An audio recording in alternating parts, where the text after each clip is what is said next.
something smooth. We are going to combine efforts and get a new top 50 of horror list. We'll bring it back to murder mystery.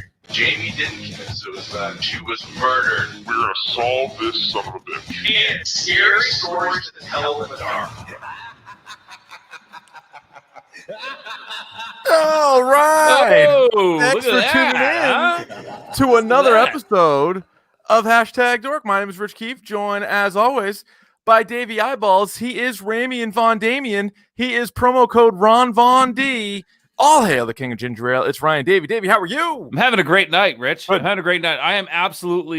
I'm in 2 fantasy football leagues right now, and we're recording this on a Sunday, which is not normal for us. Rare for us. I am having a day right now. You are fantasy football wise. In our league, you have Tom Brady, Odell Beckham, Dalvin Cook, Melvin Gordon. It's just a little much at this point. All of them over 30 points, I believe, this week. Yeah, they're just absolutely ripping it. So congrats on that win. I'm going to have to sweat out another one depending on what happens in the Sunday night game, but that's neither here nor there. Ryan, we are a few days into Hashtag Dorktober 5, a new beginning. Yes. And we have been counting down the top 50 horror movies according to the Hashtag Dork Universe. And at this point, we have given you 50 through 43. We are releasing 2 every day until the end, and then it's going to be just 1 a day up until the end here in Dorktober on our Twitter account. You can follow along at Dork Podcast. But for those of you who don't subscribe on the old Twitter, let's just rip through what we've gotten so far. Yes, let's. Number 50 was The Omen, the original Omen. Yeah, a movie that you would think is a classic. I watched, I think last year. I don't like it as much as I did the first time I saw it. I don't think it made my list, but I have no problem with being on our list. I think we've both maintained that little kids are scary. Little kids are scary. That is true. It's scary, and it is definitely a classic. So I have no problem with it being on the list.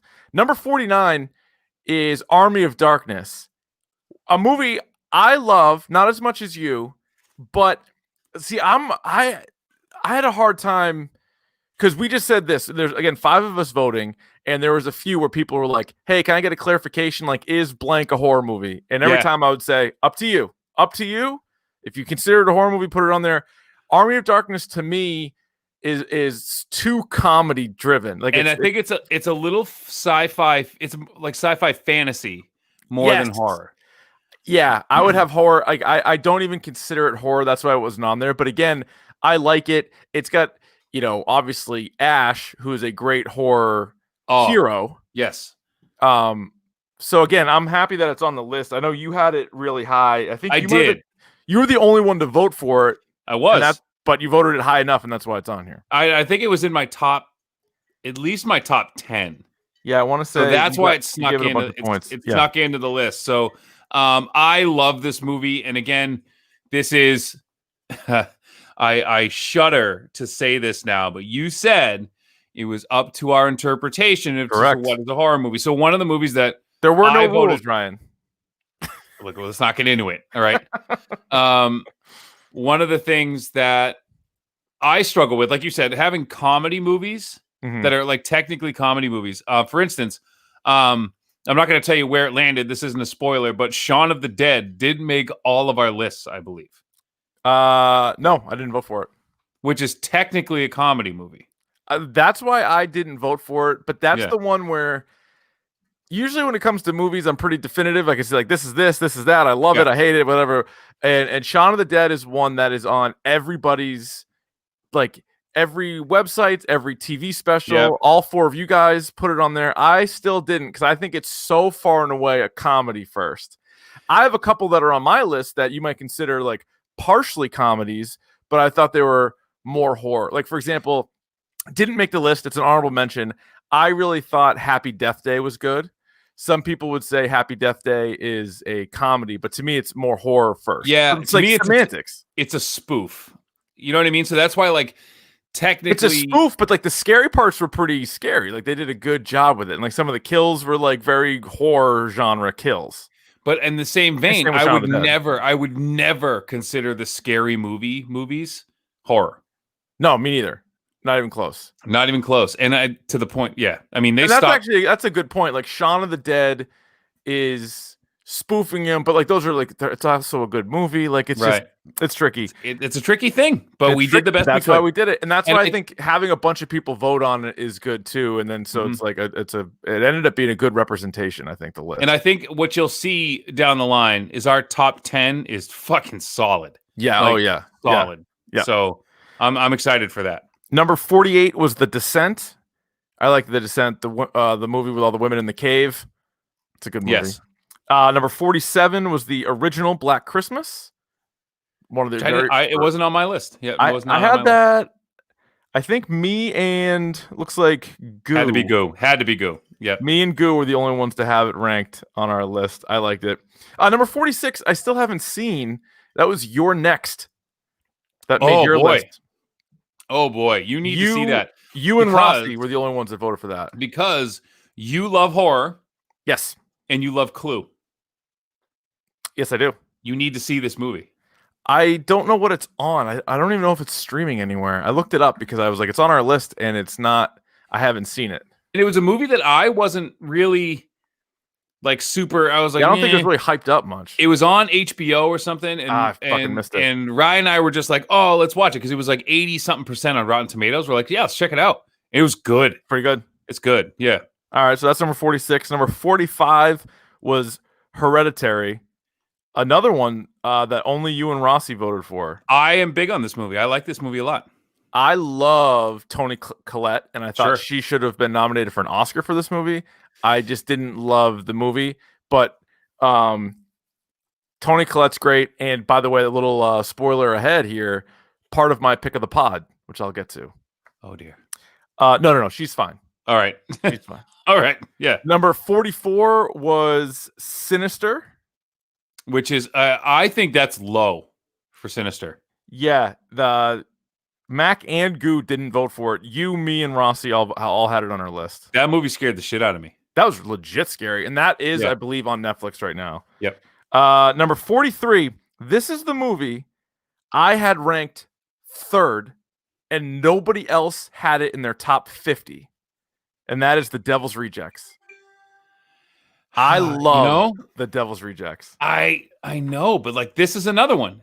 Is this a horror movie? I feel like it to me, it's very in the Texas Chainsaw Massacre mold. And I think the Firefly family is a good, like that's horror to me. What would you consider it? Just gross? I don't know because you know what it gave genre? Me? Gross. It gave me like was it Natural Born Killers vibes? Yes. Yep. Which I wouldn't consider that a horror movie. So like, I would not consider that either. Suspense thriller movie, but not horror. According to Wikipedia, well, I don't know about this. They call it a black comedy horror film. I mean, I wouldn't call that comedy. I would say it's not Texas Chainsaw 2. It's not the Tobe Hooper one where it's like super goofy, the one with Dennis Hopper. It's not that. Like that's black comedy. What they call red comedy, which is Tobe Hooper was talking about Texas Chainsaw 2 and was talking about how it was not black comedy, but red comedy. So it was like super gory, but like still like ridiculous. And that's what I think The Devil's Rejects is kind of like that. So there are some like fucking thinking about that movie though. There are some really intense, dramatic scenes. Yeah. Like I'm thinking when they're at the hotel and stuff, but then there's like the tutti fucking fruity, like that. But then there's that stuff. Like it's weird. There's that. But then I don't know. And by the way, The Unholy 2 with Danny Trejo and Dallas Diamond Page are DDP, like two of the best characters of all time. No, I think it's definitely horror. Now, the House of a Thousand Corpses, which it's the sequel to, is more horror, but it's also more fantastical. This is more grounded in the real world. There's less of like, there's no Dr. Satan in this. And I didn't see, what was the one that came at Lords of Salem? Lords of Salem. I never saw that. They also had another movie, I believe. Did they have another one that came out after this that I gotta see? I think they had like a sequel, didn't they? It was Three from Hell. No, Lords of Salem's another Rob Zombie movie. Okay. But Three from Hell, I believe it or not, I have not seen. I need to.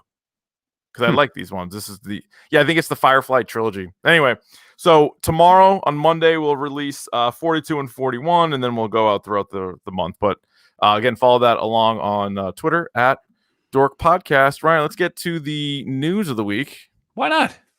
It's the Dork. Nope, that ain't it. That ain't it. Don't do that. You know what? We'll figure it out one of these days. I'll have it. This week in Dork. Yeah. All right, good news. Actually, very timely news. We just did an episode on Cobra Kai season 1 and season 2. They just released like a teaser trailer for Cobra Kai season 3. They also announced that it's going to come out on Netflix on January 8th, and season 4 is a go. So they are going to make a season 4 already. Good, right? Oh, I'm excited. I'm excited for it. We see that Miguel wakes up.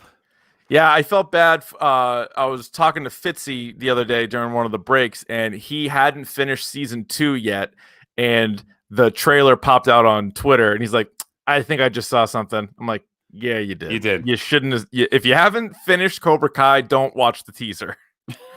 Because holy smokes. They basically just take like the last scene of season 2 and show you. And that's and then we might see some Elizabeth Shue. We might see some Allie Mills. Woo, I need to see Elizabeth Shue. It also looks like our guy Robbie Keane, try not to do too many spoilers here, but might be facing some consequences for his actions. And one of them is a haircut. So that's good. We got rid of that stupid hair. It might make it a little bit easier for me to take a look at him, I think, going forward. So that's probably good news. That stupid middle part bowl cut thing that he had going on. It was not good. I could see what they're going to do for one more season. I'm curious what they could do for 2 more seasons, but I guess you can always recruit new kids to the dojo. I mean, that's the best part about this, right? You just get them in and out. Cycling new guys. Yeah. And then, you can have Miguel train kids or whatever. So I guess it can theoretically never stop. Yeah. You could have Miguel flip. You could have Miguel go to Miyagi-Do. You could. Oh, you might. Yeah. Change it up a little bit. Ryan, have you seen the South Park pandemic special? I didn't see it yet. Oh, my God. I didn't see it yet. I saw the song, the Cartman song, like the 6 Feet song that he sings in the beginning. Yeah. Oh, yeah. It's a great... it's a Randy episode. It's the pandemic. Oh, those are the best. It's all Randy, and wait till you see. I was unsure of what a pangolin was. I thought a pangolin was made up. Turns out a pangolin's a real thing. I don't want to give away too much. You haven't seen it, but a pangolin. Man, this is right in our wheelhouse. At the end of every episode, I always ask you, what do you know about wombats? Pangolins, meanwhile, are like a scaly anteater. Yes. And it plays a pretty crucial role in the film. And they tweeted out that like Google searches for pangolin went way up after the episode. So pangolins are like are they the armadillos that run on their back feet? Yeah, it looks like an armadillo. up. Yeah, they look like little scaly anteaters is what they look like. Yeah. And so obviously they've had man bear pig before. And so when they're like, oh, there's a pangolin, I was like, did they make that up? They did not. It's a real thing. Yep, and it walks on 2 legs. Look at this little bastard. Little son of a bitch. Oh, they're weird looking. They're screwy looking. But I like a pangolin now. I do. Yeah, I'll hang out with one of those guys. Yep. Yeah. Let me know when you watch the episode because it's like a little dragon raccoon, is what it is. Yeah, they're cool. They're pretty cool. They're powerful little creatures. Yeah. How about this news, Ryan? This I guess kind of conflicting at this point. So there was a report, and then he even put it on his Instagram, that Jamie Foxx was going to be in Spider-Man 3, the Tom Holland trilogy Spider-Man, reprising his role as Electro from The Amazing Spider-Man 2, where he was horrible, the movie was horrible. But then apparently he took that post down. So I don't know if that means he's not, or if that means they're like, hey, don't talk about it, or what. Here's my hope. When it first popped up, I was like, this is a horrible idea, because Jamie Foxx, who's good in everything, was actually bad in that. Oh, man, was he terrible. It was frustrating. It was so but here's the thing. If they do like a Spider-Verse-ish thing, like live action, maybe you just see him for a second. Much like I think Ben Affleck is going to be Batman in the Flash movie for like a second. Maybe you just show Electro real quick, and you're like, all right, that Spider-Man exists in another world. That would make sense. And there's also rumors of Garfield and Tobey Maguire making a... So they might... And this has to tie in with The Strange movie, right? Probably.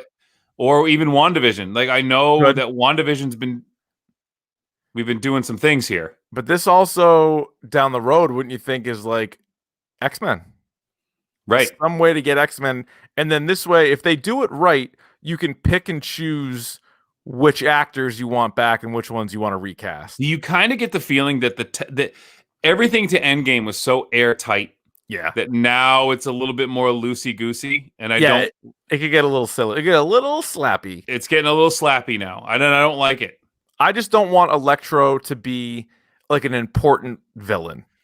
Or this version of Electro. If you want to have Electro, but not this one. I think it's harder to buy Jamie Foxx as like a nerd. Does not compute for me. Than Paul Giamatti as a Russian mafia guy with a rhino suit. Like that's an easier sell to me than Jamie Foxx, who you've seen what Jamie Foxx looks like. Mm-hmm. Right? What a weird weird They're like, hey, you're gonna be like a nerdy nerd, and then when you're the villain, we're actually gonna like CGI you blue and everything anyway. So it's not like he even got like he's jacked. Like it's not like he even got to use that. It was a really weird casting. It's super weird and just an odd character choice. Yeah. Bill Burr is hosting SNL this week. How about that? I'm excited for that. He's been on it before, and I think I enjoyed when he was on it before. Did he host before? Maybe. I don't remember. Rings a bell.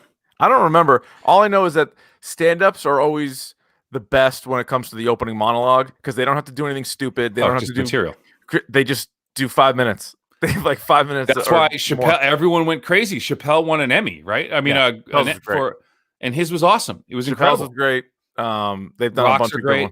John Mulaney, when he goes on there, he crushes it. I have a. Can I say so? I know I'm dipping my toe into like the hot takes these days. Yeah, you are. Or the shit takes. I don't really like Bill Burr. That's really surprising. It is. And it's a very practical reason for maybe you think we're thinking of somebody else. I'm thinking of Bill Burr. I know who Bill Burr is. I feel like everybody likes Bill Burr. And I will tell you this, and this might be me showing my age, Richard. Oh, boy. It's the shouting. He's always yelling, like all the time. Did you try to watch F is for Family? No, I've seen all of his stand-ups. I have not seen his TV show. It's just constant yelling all the time. So you're a big Sam Kinison fan? No, but I think I take Sam Kinison in the stand-up movie draft. I might have. I got to go back and look. I don't know if you did because Burr. I think Mac took Burr. I was about to take him, but I thought I could wait, and I was obviously wrong. His material is good. He's very funny. It's just so much fucking shouting all the time. He'll holler at you. Yeah, he'll holler at you. He'll holler at you. Yeah. How about this, Ryan? We got the trailer and the title for Borat 2. There was one title that came out and ended up not being right. And it is Borat's subsequent movie film, Delivery of Prodigious Bribe to American Regime for Make Benefit Once Glorious Nation of Kazakhstan. Which is a mouthful. Boy, is that right. October 23rd. This is going to be out on Prime. And I thought to myself, how the hell is he going to shoot another Borat? Like, how did he do this without anybody recognizing him? Yeah. And then immediately, the first 10 seconds of the trailer, it's like, I have to get disguises because people know who I am now. Correct. And it's like him getting escorted out. Because all of a sudden, the last couple of months, his name was in the news twice. He was at like a 3%er rally and he was somewhere else and people recognized him. And they got him. So, because this has been shot pretty recently and he wants it out before the election. Like, I don't know if it's going to impact it much, but that's why it's coming out on the 23rd. I don't know. I mean, I'm hopeful. I think the guy's a genius, but it is tricky to any comedy sequel, let alone one like this that relies on people, being fooled. And do you think they're going to have any of the stuff in there that is not like spontaneous or is not scripted? You mean like the Pamela Anderson bit? Like that whole thing was scripted? I'm sure there's going to be things that are scripted in there. Yeah, probably. And who plays his daughter in the movie? I feel like that's she plays. I feel like it's I didn't get a good look at her, but No. it looks like the girl who played Anne in Arrested Development. No, you think it was her? It looked like her for a second. I mean, obviously she's like got some like shitty makeup on and stuff. Irina Nowak. I don't know who that is. Sandra Jessica Parker Sangiev. Sagdiev. Let me see who this is. It's called as for short, it's called Borat subsequent movie film. Yeah, that's probably better. Yeah, I don't know who this is. I'm looking at the cast of the movie right now. Yeah. Mike Pence, Rudy Giuliani. So it's like, fuck, man. Like those guys definitely. And the premise of the movie, so I've read, is that Borat is trying to give his daughter to someone in the Trump administration in order to curry favor with Premier Trump. So, I mean, that premise alone, like him going, like you said, going to a 3% or going to a Mike Pence rally or something like that, and is going to be really goddamn funny. I think a lot of it was obviously filmed within the last 6 months, so it's also going to be a lot of COVID stuff.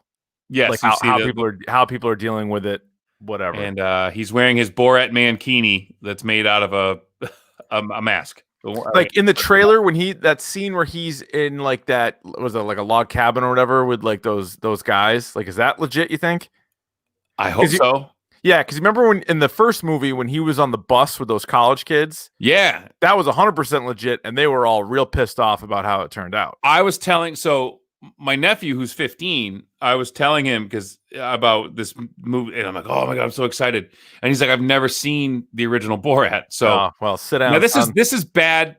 This is me being the cool uncle, but bad parenting. Like I told him, dude, you got to watch it. You absolutely have to watch it. And he was asking me, no, 15, you can watch that. Oh yeah, and he thought it was hilarious. He's like, but how did nobody like punch him in the face? And I was like, well, I know those college kids. Yeah. The comedy guy, the comedy coach, and the driver's ed guy all tried to like sue him. Mm-hmm. And he was basically, and they have everyone sign these waivers. Yeah. And the fine print is such that they think they're being interviewed by somebody else. And then so the whole thing is, they think they're getting legitimately are talking to like an emissary from Kazakhstan. Well, that was like, do you remember the Ali G show when that ran? And like the guests, every episode that he would have on was insane. It was like Pat Buchanan and like all these like big time Donald Trump. So Trump claims that like he sniffed it out. He didn't.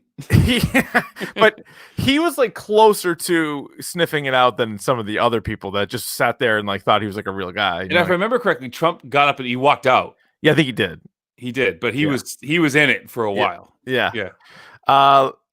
Billy Mitchell, our guy Billy Mitchell from the King of Kong, apparently was on AEW. That's like the WWE's like rival. Yes. I got to find out more what the deal is from Rossi and Billy D. I don't know what the hell happened there, but apparently people were tweeting us. I don't know. They got a shot of him. So he was there. Speaking of our friend Jason Rossi, let's get to the next portion of the program. This is This Week in Horrible Rossi Takes. All right, here we go, Ryan. I haven't made it all the way through the most recent Pop Culture Pile Driver episode just yet. Billy D, and they had a guest on, and they were doing best finishing moves, like wrestling finishing moves. Like they're like a tier system of finishing moves. Great idea. But one thing that did come out of that is that Rossi thinks the people's elbow is crap. It's the most electrifying move in sports entertainment by the most electrifying sports entertainer. How can it be crap? It's a I never saw it as a finisher. Now hang on. So I think the rock bottom is the actual finisher. Because it's always, how does he start it? It's always like a spine buster. It's a spine buster. Yeah. Into the people's elbow. So like I thought it was, but sometimes you'd rock bottom your ass too. Sometimes rock bottom into the people's elbow, or it's like a DDT into the people's elbow. So that you're already done. It's just the people's elbow is just kind of like the. So I like that. I like a little mustard on my hot dog, as you know. And that's all it is. So like you get the steak, and then that's the sizzle. Yes, and it's all about sizzle with him. And it's the way he setup. You're already done. It's not just a fucking elbow drop. It's one thing if you don't like Hulk Hogan's leg drop, I'm with that you. sucks. Because it's Like, every that asshole's sucks. leg drop. It's a stupid move. It wouldn't hurt. And you're like, oh, the same thing with the elbow. Watch some of those people elbows, though. He puts his whole body into that goddamn thing. It is incredible. He throws his fucking thing into the crowd, his little elbow sleeve, does the woof, woof, then Throws runs his back. sunglasses sometimes. He's got a great bit of momentum going off the rope, side to side to side to side. Then he stops. You're like, whoa, wait a minute. And then he whole body elbow. That's a fucking dope move. When he started later in The Rock's career, when he stopped, he would slide into it. Like that was the shit. Incredible. But, again, I don't think that the people's elbow is technically, because the finisher, it depends on how you define finish. Like, I think a finisher is the one that knocks you out. Yes, which and that's the rock bottom. In today's wrestling doesn't exist. It started years and years ago because somebody would kick out and then, like, oh my God, he kicked out of the finisher. And then so you're like, there's only one way to go from there, and that is kick out of the finisher 5 times, which would make me suggest not a finisher. Not a finisher. So and that's why, no one ever really, I think that, not I don't say ever, but the Stone Cold Stunner, like that was, you're done. Well, that's the greatest of all time. You're done. So the Stone Cold Stunner is the greatest of all time. And I would say, who is it? Scott Hall probably sold that better than anybody. The Rock also sold the pants off of it. The Rock would jump into the third row after exactly. He would, like, if you hit it and jumped and then landed flat on your back, that is the best way to sell a Stone Cold Stunner. Donald Trump did not sell it very well. He just went down. How about the Bronco Buster? Was that where did that land? Because that stunk. I didn't even heard the whole episode yet. All right, the Bronco Buster's not great, and X-Pac once tore his asshole doing that. Did he really? He did. He tore his asshole. Ripped it apart. Someone mentioned in the chat the Razor's Edge. I love the Razor's Edge. I love the Razor's Edge because every time I saw it, I'm like, I'm going to watch someone die.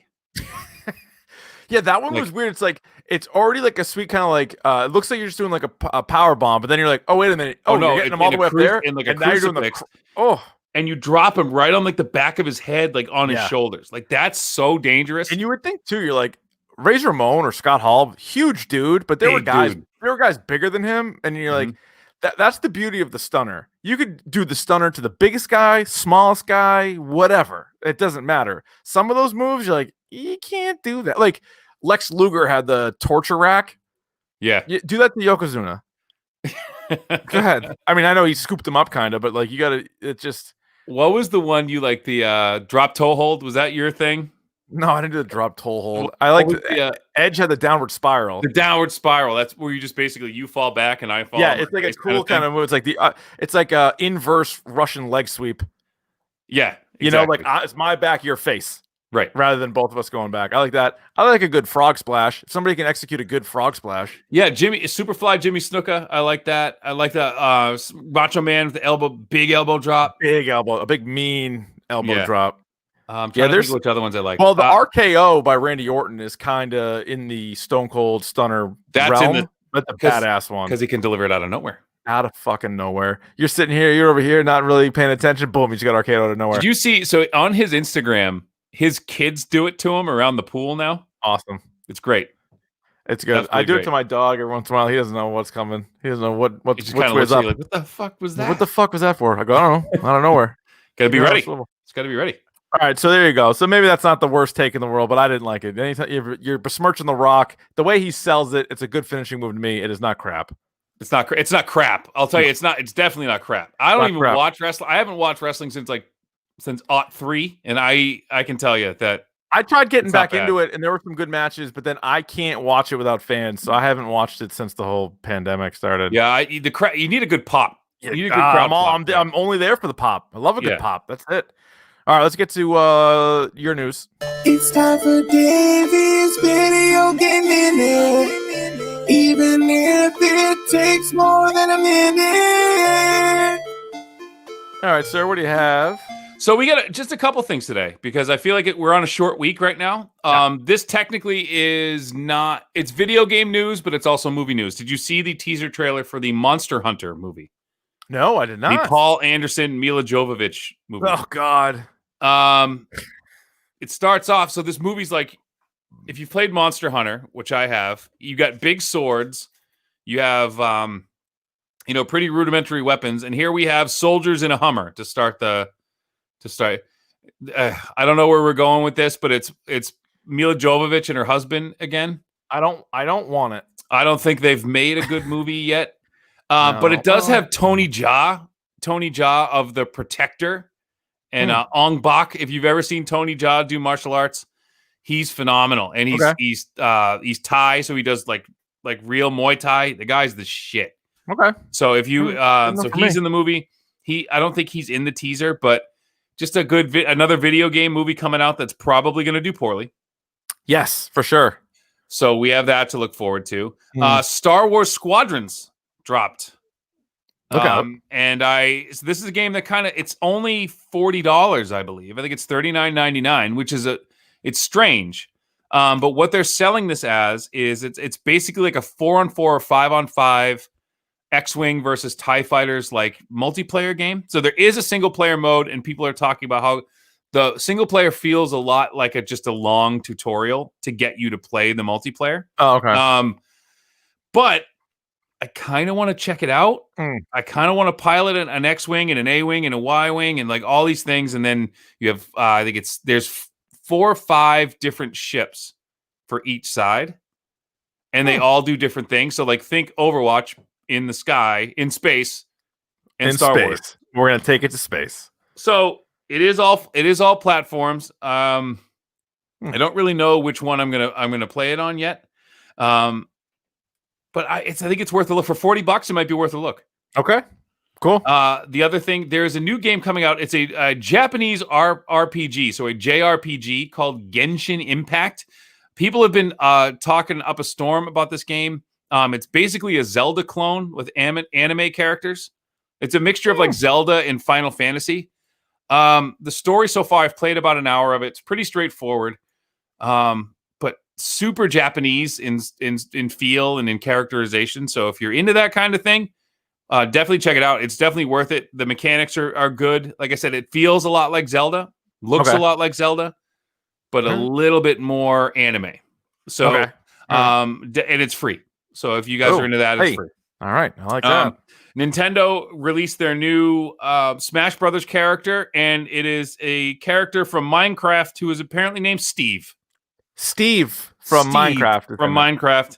Steve. I never got Minecraft. I know why people like it. I don't know. The best thing about Minecraft was the South Park episode about Minecraft. Fuck you, Randy, you griefer. So good. That was really good, but I don't.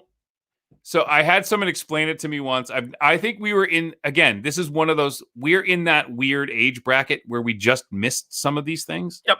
That's for sure. Never seen an episode of SpongeBob SquarePants, but people rave about SpongeBob. No, we missed Pokemon, that. We just missed. And I feel like Minecraft, we kind of missed too. Yeah. And I had a younger person explain it to me, and they're like, it's basically you get all this stuff and you build stuff. So I'm like, all right, so it's basically Legos is what you're doing. I do love Legos. And that's what you do. It's very peaceful to watch people play it, but yeah, I don't know. I don't think Minecraft's for me. Nah, you can't play everything, Ryan.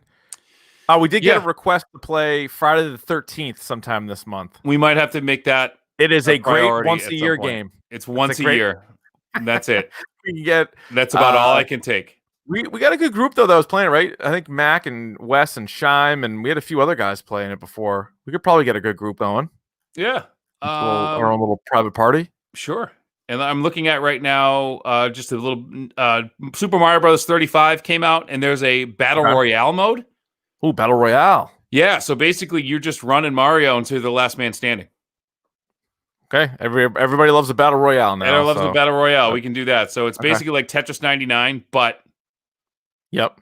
Oh, and someone told me to, I forget who it was, so forgive me. If you're in here, please say it was you, and I will give you a shout out. I forget. I can't look at my Twitter right now. Someone sent me a message on Twitter. So Crash Bandicoot 4, It's About Time, came out. It's getting pretty good reviews. And then somebody, and I'm sorry, I'm so sorry, I forget who it was. Let's just call him Steve. Let's call him Steve. Steve from Minecraft said, I just want you to know, like, Crash Bandicoot 4 came out. It's really good. I'm really enjoying it. Yada, yada, yada. And I just want you to know that at one point early in development, Crash was going to be a wombat. A fucking wombat. A fucking wombat. You know what that means? You know what that means? Pile of square poops. Poop in squares. Poop cubes. everywhere. So poop cubes everywhere. So I want to thank you for bringing that to my attention. I actually didn't know that. So that's good stuff. So what is he? What is he now? It's a bandicoot. Oh, that's a thing? Yeah, it's a real thing. Wait, a bandicoot's an animal? A bandicoot is a real thing. Yeah. What are they? Are they a marsupial? They are, let's see, bandicoots are a group of more than 20 species of small to medium-sized terrestrial marsupial omnivores. Marsupials. Yes. I knew it. And they look like just rats with long noses. Yeah. Hey, did you see, was it on your Twitter feed? Somebody pointed out it was a shot of a beaver, the animal, sitting there just eating cabbage. Yep. He was just hammering heads of cabbage. It was the greatest video ever. He was like so happy to do it. And he has like those little mitts and he was just like biting it and just like eating it. And he was like so happy. Was it an otter? Was it otter or a beaver? It was a beaver. Oh, yeah. It was a beaver just absolutely going to work on these cabbages. I remember, quick beaver story, and I think you were there. I think the first person you were there. I was there. If it's a quick beaver story, I was there. And I actually had a run-in with a beaver. This isn't getting any better, is it? Our first month, we were at our boarding school. I was walking back to our dorm, which was pond adjacent, so it was next to. Oh yeah. No, I remember that. That was a big bastard. A beaver stepped on my foot. I was walking past and the thing ran and stepped on my foot, and it was a big. Huge. Wet, nasty bastard, too. Well, yeah, that big dam right up there. Didn't he have like a big log house? Yeah, and it actually stepped on my foot, scared the I had headphones on. I remember I was listening to John Scofield a Go-Go, Jeep on 35. Wow. Fucking beaver step. That's a jazz reference to anyone out there. And the fucking beaver stepped on my foot. I never heard him coming. True story. You never heard him coming. You never do. You never see him. You never heard him coming. Fucking beavers. All right. Ryan, are you ready for the topic du jour? Beavers. I'm glad you asked because it's the topic of the day. And today, to kick off our hashtag Dorktober content here on the podcast, it is scary stories to tell in the dark. Yeah, man. It is 3 collections of short stories. If you're watching us on YouTube, you'll notice that Ryan has all 3 in his hands. Holding my hands. Yep. It is Scary Stories to Tell in the Dark, came out in 1981. More Scary Stories to Tell in the Dark, written in 1984, and then Scary Stories 3, More Tales to Chill Your Bones, came out in 1991. It's a total of 82 stories. There's also a movie that they made a couple of years ago and a documentary about the books.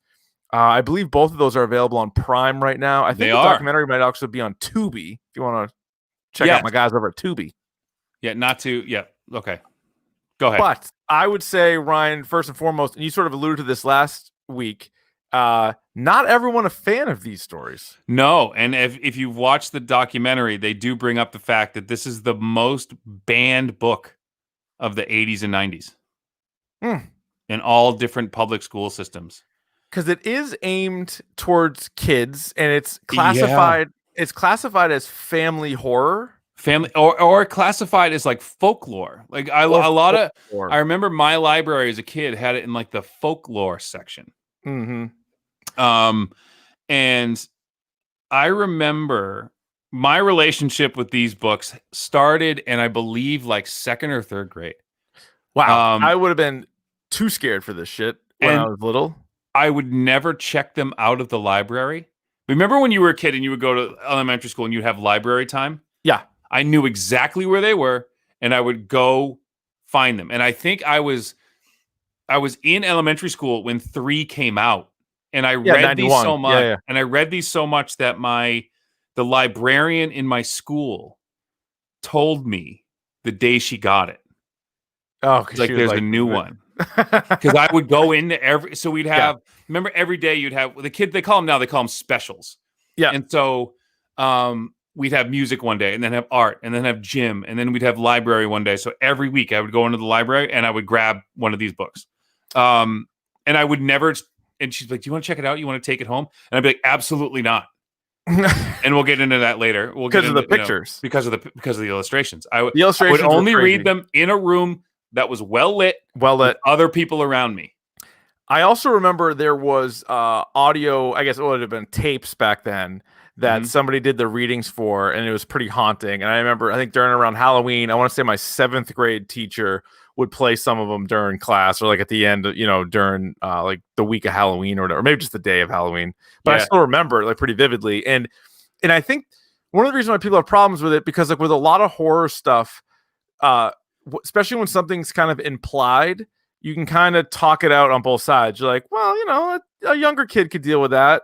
But then you're like, I don't know. Because they kind of skate the line. Like, again, They do.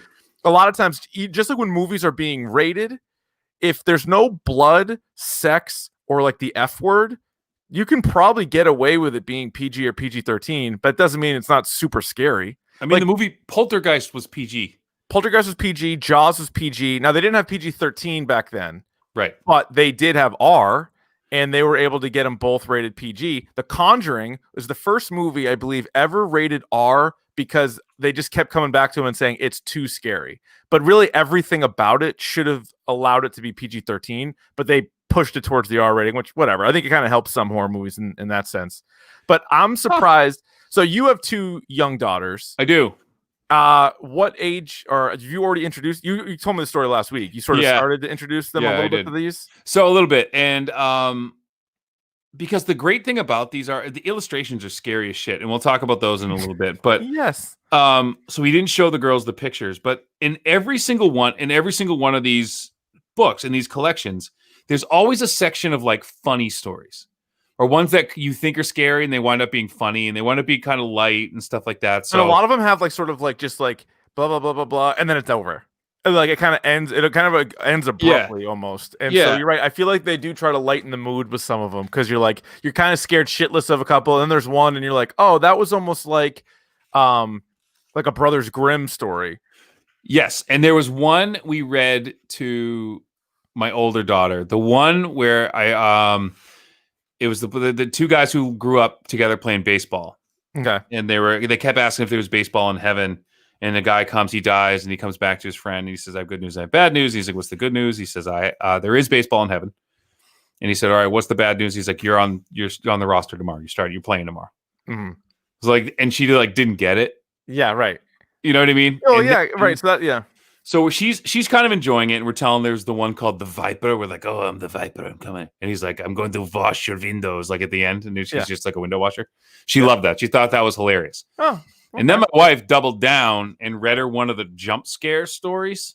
Didn't talk to her for the rest of the day. Fucking screamed, hated her. Like she's like yelled, like because it tells you to do it. It tells you to do it in the book. So she scared the shit out of her, and she didn't speak to my wife the rest of the day. Well, she's so pissed, so pissed. By the way, I was looking at Red Dawn in 1984 was the first movie to have a PG-13 rating. 1980 what? 4? Yeah. Yeah, so Poltergeist came out in 80, I believe. 80 or 81, yeah. Yeah, so that makes sense that they didn't have that yet. Do you want to do just... I have a list of 5 of my favorite / most memorable, and then I have a few other ones, because we didn't go over this beforehand, so you literally could have the same list as I do, but there's so many different stories that you want to cover, so you just want to like ping-pong back and forth. Sure, so go ahead, give me one. All right, so one I thought was pretty good. I have it a little bit lower on my list. It's called The Thing. So this is a story where it is 2 friends that are on a walk, and they see in a field like a weird man-like creature crawling, and then he eventually stands up, and they're like, well, what the fuck is this? And then they're like, well, let's just keep walking. And the thing kind of disappears, but then they notice it again, and then it kind of follows them home, but nothing really comes of it. A year later, one of the friends gets a terminal illness and is now in the hospital. And when his other friend comes to visit him, he notices that he looks exactly like the creature that they saw before. So it's one of those there's been movies like this too. And a lot of these stories have inspired movies, but it's just one of those fucked up things where like it was the mirror image of what he had seen before. And it was like that guy's dead body kind of seeing him before he got sick. Yeah. The downer. Some of these, there's a lot of them are downers. Some of them are downers, but there's some of these premonition stories where you see something, and then there was one, and it features in the movie. It's one of the scarier illustrations too, where this woman keeps having this dream, and she's in this room, and there's this, it's like a red, like it's a red room, and then this pale faced, dark eyed woman comes up to her and says, like, don't leave now. This is an evil place. And then she comes to then she switches hotels, and she goes to and it's that room. And then the girl comes and brings her tea. Like, there's those like premonition stories that are actually super, super scary. Yeah. And one of the, so I'm going to bring it up right now. The Wendigo. Wendigo. There's is a great story. And this is, it's, and what I love about these stories too, is all of them are based on actual folklore and things that are told in different regions. So one of the selling points to any librarian is like, no, these are actual stories that people tell each other. This isn't some shit that this guy made up. Like, he actually did research in different parts of the world. And in the back of every book, there's notes, and you can see where the story came from. So there's a little bit of history there too. So in talking about the Wendigo, I mean, there's a story about this guy who's a hunter who finds, they refer to him in this book, not great. They refer to him as an Indian in this book, but he finds a native, Canadian guy who's going to help him hunt. Yeah. And long story short, the Wendigo, they start saying his name. They say your name on the wind, and you know they're coming to get you. So he runs, and then basically he keeps talking about like how his feet are on fire. What does he say? Like, and basically the story is the Wendigo they pick you up from the air and drag you on the ground at such a speed that your feet burn off. And then they drop you from the sky. And that's how they get you. Classic Wendigo. So that's the story right here. And then, so the Wendigo is a story that when I first heard the name, and again, it's a Native American folklore story that they've adapted for this book. So it's good shit. That's a good one. I love The Bride. This is a story. I think it's the shortest one. It's 1 page. It's even less than 1 page. It's the whole story. And they make like a little bit of a reference to it in the movie Ready or Not, but obviously it doesn't play out entirely this way. But in this story, titled The Bride, a young bride on her wedding day plays hide and seek. Again, odd choice. Terrible idea. Maybe don't play hide and seek. She goes upstairs and hides in an old chest. But as she's getting in, the lid hits her on the head and knocks her unconscious. So now she's stuck in this chest, and she's knocked out, and then she ends up being in there. And so the wedding party looks for her, can't find her. They suspect that maybe she just ran away. She didn't. A year later, somebody goes and opens the trunk, and they find her as a skeleton, still in her wedding dress, inside the trunk. Horrifying. Horrifying. And and that perpetuated as a young person my fear of being like, I have a fear of drowning. Yes. And being buried alive. I can't watch that scene in Kill Bill. Oh, yeah. It trips me out. That's crazy. To me, that's one of the scariest scenes of any movie ever. It gives me like the worst anxiety. And it's the dark when it's like pitch black and all you can hear is like sand hitting. Oh my God. So like that. And this one's super crazy to me too, because this has no Wendigo. It has no like supernatural creature. And it's also one where for a year, again, so this is one that if you read that story to a kid, they'd be like, oh my God, crazy. On to the next thing. But for an adult, you're like, all right, so her husband for a full year thought she ran away.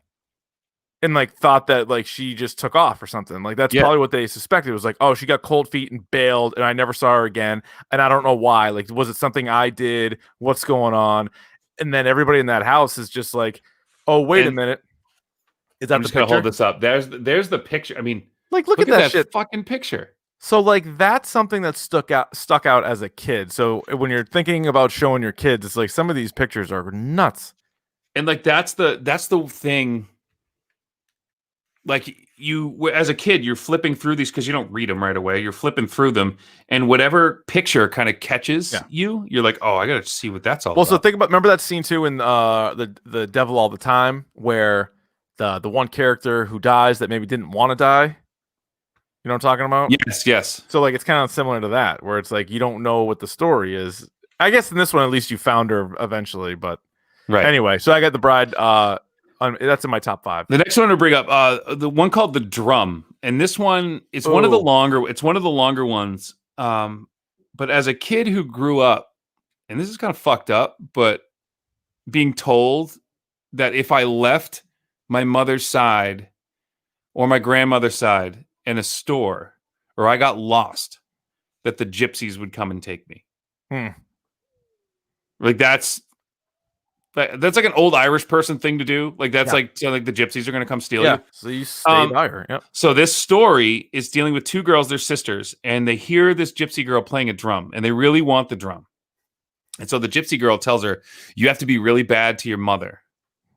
You have to be bad. And they have a newborn baby brother. And like the whole thing is them going back and forth. And like, no, you weren't bad enough that day. You weren't bad enough that day. And the mother keeps saying, if you keep doing this, I'm going to leave and I'm going to take your baby brother. And there's going to be a woman here with a glass eye and a wooden tail. And you're going to be hers forever. And I remember thinking as a kid, like, crazy. You're horrified. I remember one of the scariest things in my life as a kid, and this is fucking stupidest thing, but going to Surf Coaster in Laconia, New Hampshire, in Weirs Beach. Love Surf Coaster. And running up to a woman. I thought it was my mother and grabbed her leg. Yeah. And it wasn't my mother. Oh God. Terrifying. And that was fucking, and so terrifying. So that stuck with me. Yeah, and so the girls are horrible to their mother, and the mother's crying. She's like, I'm going to take your brother away. Like they do bad stuff to the brother just to get this drum. And then they go back to the gypsy girl. Yeah. And then she was like, I was never going to give you the drum anyway. Well, because didn't she say there was somebody in the drum? Isn't that part of the story where she's like, said, there's like a little man inside the drum? No, that was, let me see. Or is that a different story? Because they were like, she was like, you need to be naughty or you need to be mean to your mom. And then she was like, they would be mean to her. And then she'd come back. She's like, no, you got to be even meaner than that. And you're like, what? So in the story, I forgot this part too. So they finally talk to the girl. And then they go back, and their mother and her brother are gone. Right. And they're like, oh, they'll be back. They'll be back in a couple days, and they don't come back. Right. And then they go to the gypsy girl, and then they go to the gypsy girl, like, what the fuck? And she's like, no, I was never gonna give you. And then they go back, and then there was and it says her glass eye was glistening, and her wooden tail was thumping on the floor. Like that's scary shit. As a little kid, that's super scary. Like your parents are gonna leave you. Yeah, so be nice to your parents. Be nice to your parents, and don't fuck around with the drum. It's got to come from like some cautionary tale. I haven't read the notes, but it's got to come from like one of those stories. Yeah, it was. I believe that one was when I was looking some of the stuff up. There's like a really famous story that has like, and he made altercations to this, but that had been written before. Right. I also love, you talk about folklore, but all the urban legends.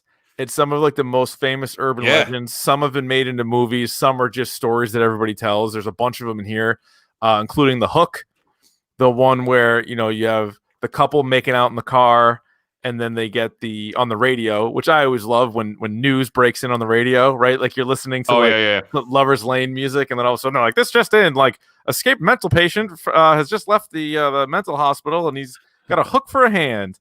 And like the guy's like trying to have sex with the girl, and the girl's like, yeah, we should probably get out of here. And he's like, no. And then they finally do get out of there. Then they drive back home. And then when they get back into the car, there's like the hook on the handle on the car door.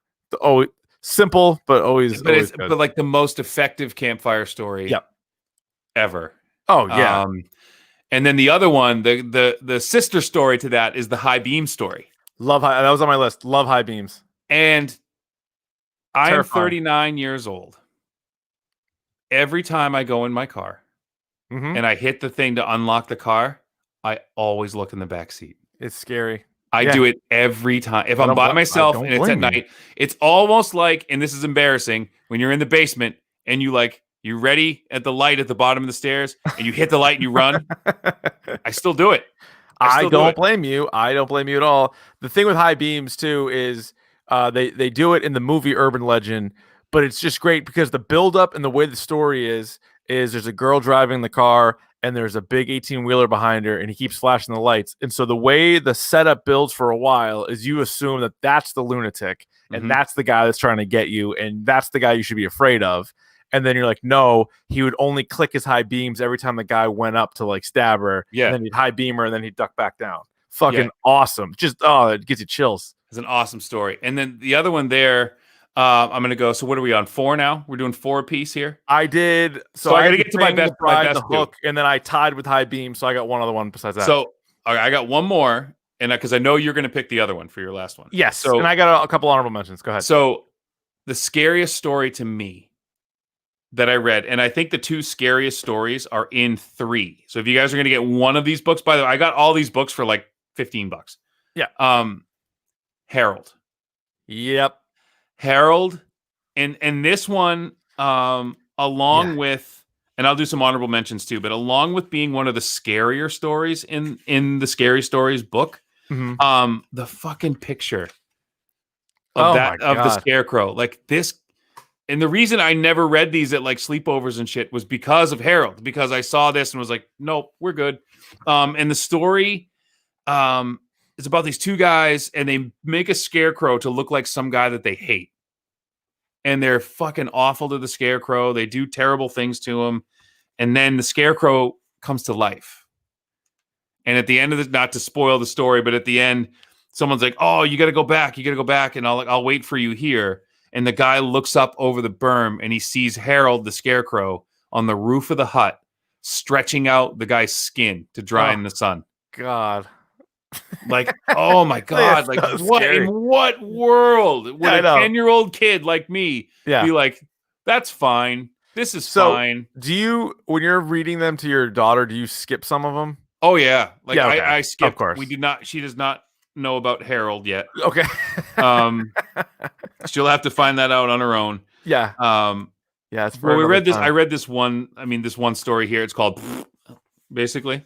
Oh, one. Yeah. Where like the ghost is like, oh, there's a ghost in your bed. And then the little girl's like, get away from me. And the ghost goes, and that's the end of the story. Yeah. She loved that. But so like, some of those are good. You don't need to know about Harold just yet. Save it on Harold. Save that. Yeah. So the one that is like the most memorable to me, and I think you won't be surprised, another urban legend, another one that they made a movie, several movies, like the When a Stranger Calls. This is called simply The Babysitter. Yeah. And it's the babysitter babysitting the kid, watching TV. They're getting the calls, check the children, all that shit. And then you call the cops, which back then, I don't know if they would trace the call so quickly, but regardless, just play along. Calls coming from inside the house, then they hear the door upstairs. That's just fucking scary. It's simple, but it's scary. Yeah. Super scary. And think of like being, and a lot of this is just like with kids, just being alone and the fear of being by yourself, like in the dark. I mean, that's kind of what it's playing off of, but that's one of those famous, super famous. Yeah, the urban legend ones I like a lot. And speaking of urban legends, so the other one I would mention too, which I thought you were going to mention, is the Red Spot. Oh, yeah, Red Spot. So the Red Spot is the story of the girl who thinks she has like she got bit or like she has a pimple on her face, and people are like, "Don't touch it, it'll get infected, don't touch it." And it turns out that it's a spider had laid eggs in her face, and it exploded, and little spiders like started crawling all over her face. I mean, fuck. And again, I'm looking at the illustration right now, and it's just shit yourself scary. Now it is. The dream is this one with where they have the dream of the room, and the ladies that don't be here, it's an evil place. And so I will touch upon this quickly because I actually did just watch it. I did watch the movie Scary Stories to Tell in the Dark. Oh, good. How was it? It was okay. Again, it's one of those movies that kind of skirts like the who is this for? Oh yeah. Because it's not scary enough to be like a proper horror movie. But there are moments where you're like, this is way too like you have Goosebumps, which is like little kids can watch Goosebumps, right? You have Coraline, which is like scary-ish. By the way, I fucking forgot to put that on my 50. That should have been on my 50. But anyway, okay. Yeah. Honorable mention. But that's like scary. It's like a little kid scary. Sure. Yeah. Where your parents aren't who you think they are. And all that stuff. Yeah. Shit, I lost my train of thought. You're just gonna say so. Like, there's like, where's this middle ground? Like, it's not right. So the movie itself for horror is like, fans, but it's not for kids either. But there are moments in this movie that are like fucking scary, and you're like, like we don't need that, you know. So like some jump scares and things like that, and the jangly man, the Mitai Doti Walker guy in that movie, fucking scary. Oh yeah, super scary. So and Harold, by the way, Harold kills the kid with a pitchfork in like the first like 10 minutes of the movie. So yikes. But the movie, the idea, like the script, the plot of the movie itself is kind of stupid. Gotcha. But, yeah. A couple other ones that I thought were cool. There was the Room for One More one. Remember where he's like going, the guy he's in walking the limo, down the street, yeah, or like the guy driving the hearse, and then he goes into like the elevator, and then they go in there, and you find out they're going down to hell. Like there's room for one more now. Also, now this is one where you can kind of ignore for like a kid just how scary this one probably is and how like adult themed it is. It's called Just Delicious, where a woman who's like afraid of her husband. So like right there, again, that is on that level, like such a real life thing. But if you just kind of read it quickly to the kid, they probably won't pick up on like what that really means and like why she's so afraid of her husband and like what. Anyway, so she always has to make a meal for him. Always makes a meal. When he comes home, he always has a meal ready to go. And one day she bought liver, but the liver looked so good after she cooked it that she ate it. And so she had to go get him something. So she obviously went next door to the funeral home, and there was an open casket, and she took out a human liver, brought that home, fed it to her husband. And he loved it. He loved it. That night, fucking ghoul shows up and is like, "Who ate my liver?" And she points to her husband. And then I think it ends like that. Yeah. Yeah. The other one that would be my honorable mention was The Curse. And this is a story dealing with fraternity brothers. And they go into like this haunted house, and it's like this initiation, like hazing thing. And there's like the description of like these horrible story, like horrible sounds and like shit happening, like blood on the floor. And every year, one of them goes crazy or dies. Fucked. So, and this, obviously, again, we keep going to the illustration, but no, they're nuts. The illustrations are more than half of it, I think. And the fact that these two guys, so Alvin Schwartz and like Stephen Gamble, like never talked about this. Like he was like, he doesn't do a lot of interview. He didn't. I think both of them are dead. Okay. But I know Stephen Gamble might still be alive, but he doesn't talk about these books really. Alan Schwartz died like after writing the third one, pretty much. Yeah, he died a long time ago. But they were talking about how they would talk on the phone, but they never really met. And so, interesting. Stephen Gamble's illustrations were basically he read the stories, and that's what came out. So he didn't want, and he would talk about how he didn't want any input from the author. He wanted to see, and then if they had to make changes, they would, but and I guess they just kind of let him do his thing. Yeah. And part of the reason that these books were so like banned was because of the illustrations, is because kids were getting scared. Not so much as the words, because you said some of these are funny, but the accompanying pictures. But then you have like the scariest goddamn thing. Yeah. I mean, just look at the cover of that book. Like you saw that as a kid, and you're like, I don't know what this is. I don't want to. Wait, this is like right. This is for kids. And you're like, yeah, go ahead, have at it. Yeah, have at it. This is a collected thing. Reading level 4 or 5, 4th and 5th grade kids. This is who this is for. I was an advanced reader, so they let me read these. I know I'm sleeping with the light on tonight. I know that much. I know guided reading level P. Like this is. Yeah, but yeah, I mean, these are all collected folklores. These are all things that exist in the world. Crazy. So great shit, man. If you want kids to read, there you go. Yeah, check it out. Scare the shit out of them. So let us know what your favorite stories were. You can email us dorkpodcast@gmail.com, or you can tweet us @dorkpodcast what your favorite scary stories to tell in the dark were. Ryan, let's get to the old pick of the pod. Let's do it. Pick of the pod. Pick of the pod. Pick of the pod. Pick of the pod. All right, would you like to kick, receive, defer, or defend a goal? I will receive. Okay. This week. I have 2 picks. One of them is, again, didn't want to talk too much about it while we were doing this, but it's just called Scary Stories. The stories of the books that frightened a generation. And it's it's on Prime Video right now. It's free to watch. And it's just about how these books were written, how they were received, and just kind of the legacy that these books have for people of our age, like what these books mean to us. Because, a lot of they're banned. I don't think you can really find You can buy them, but I don't think you can find them in like a elementary school library anymore. Right. Oh, interesting. So I don't think they're as readily available, but now I have all 3 that my children will read and probably love. Yeah. I'll check out. I haven't watched the documentary yet. I'll definitely check that out. But it's cool because they have all these artists that try to recreate like Stephen Gammell's stuff, and they can't. No, and they don't want to. But one girl has a really cool tattoo sleeve of his stuff. Of all. It's pretty fucking awesome. That's really scary though. It's awesome. Yeah. All right. What's your other thing? The other thing is I finally watched on Prime too. I have it just queued up right in front of me. I finally watched Honey Boy. So is that Shia LaBeouf? It's Shia LaBeouf wrote it and I think directed it. Okay. And it's basically the story of his life, right? Told by him and his relationship with. He plays his dad, but it's about his relationship with his father, and you can tell. So it's the kid in. If you've seen Manchester by the Sea, yeah. The kid in that movie, plays older Shia LaBeouf, and you can see. Like the story's told mostly with him in rehab. Okay. And there's flashbacks to him being a little kid, and the little kid who plays, his name's Otis Lort in the movie, but it's clearly Shia LaBeouf. Yep.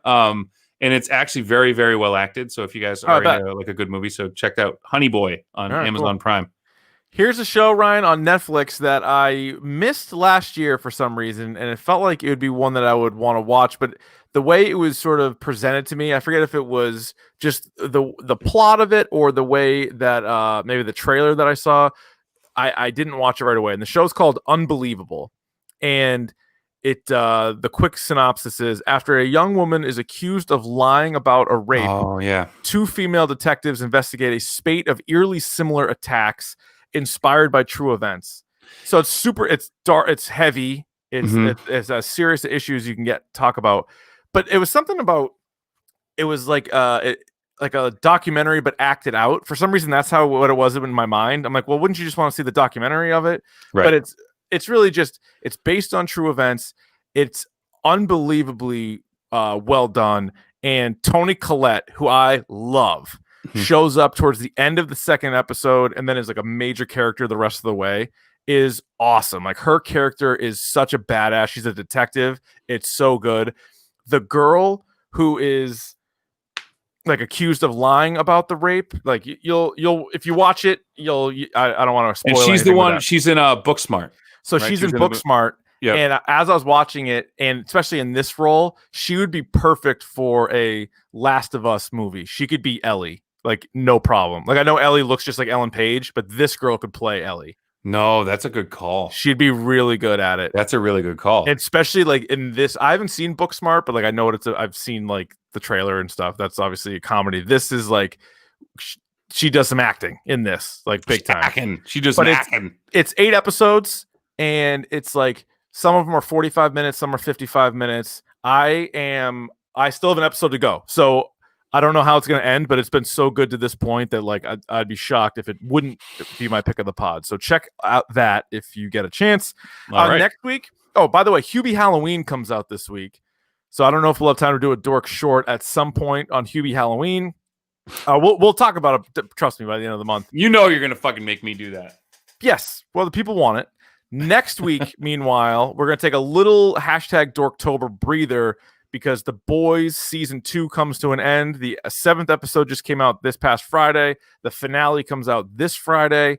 Been a great season. We talked about the first 3 episodes a few weeks back. You can check that episode out in the archives, but we will recap the entire season 2 coming up next week. Probably back on the Monday schedule next Monday. Can't wait. You can rate, review, and subscribe to the podcast on iTunes. You can follow us on Twitter and Instagram at Dork Podcast. Davey twitches occasionally, very busy man, but we're getting there. We're getting there soon, man. Once school goes back remote, we'll be back. But it's all good. I did forget /Arvondi. Yes, I did forget to mention at the top of the Video Game Minute that, as always, the Video Game Minute sponsored by Wild Bill Soda. Go to Wild Bill Soda right now. They have some really cool things right now. Some cool pins and stuff. If you guys are into that stuff, pins, merch. Go use the promo code RonVonD. Get yourself some 10% off. So make sure you guys do that. Check them out. They've been really good to us. They sent me an entire case, by the way. I just had one as we were recording. Oh, Gingy. a whole case of ginger ale just for you your are boy. living the high life, my friend. Living the high life. I got my gold coin. I got my free soda. We're living the high life, baby. Things are looking up. You can subscribe to our YouTube channel as well. We stream normally on Monday nights. Obviously not this Monday, but most Monday nights around 8:45. You can go to youtube.com/dork podcast. Subscribe to that. Then you get alerts when we go live. And if you happen to be on Facebook still, you go to hashtag Dork Shared Gooniverse.